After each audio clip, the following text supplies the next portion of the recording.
New at 6, parents across the country are nervous to send their children back to the classroom. It comes more than 2 months after a gunman killed 22 people at an elementary school in Uvalde, Texas. An investigation found issues in training, law enforcement communication, and security concerns within the school.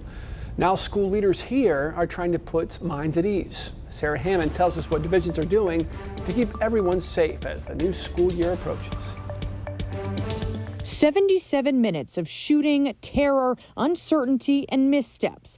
That's what happened at Robb Elementary School in Uvalde, Texas, just over 2 months ago. What I want, no one can give me. I want my daughter back. A gunman walked through an unlocked door and into a classroom, shooting 19 students and 2 teachers to death. He walked in unobstructed initially. A scathing 77-page report by a Texas House Special Committee found catastrophic lapses in training, preparation, and leadership by the law enforcement response.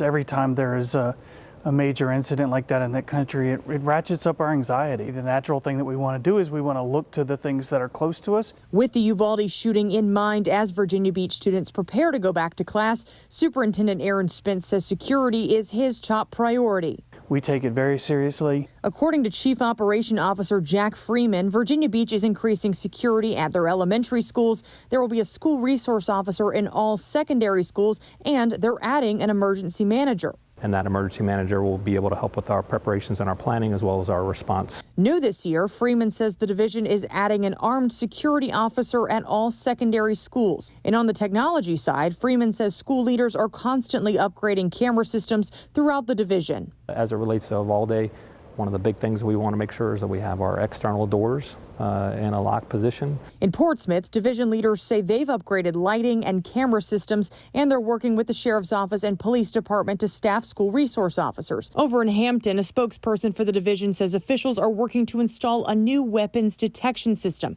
Students can expect school resource officers, canines, and handheld metal detectors used for random searches. From the statewide perspective, in the new budget, Virginia is spending $27 million to get more school resource officers in the hallways. What happened in Texas was both heartbreaking, but you saw a lot of systematic breakdowns. Attorney General Jason Miyares says Virginia State Police constantly monitor threats via social media and phone calls. Whether it's a sick joke or they want to commit acts of violence, zero tolerance. Superintendent Spence, who has children of his own in the Virginia Beach School Division, wants to reassure students, staff, and parents they never stop working to protect everyone in their buildings. Always evaluating, always assessing, and always training. Sarah Hammond, 13 News Now.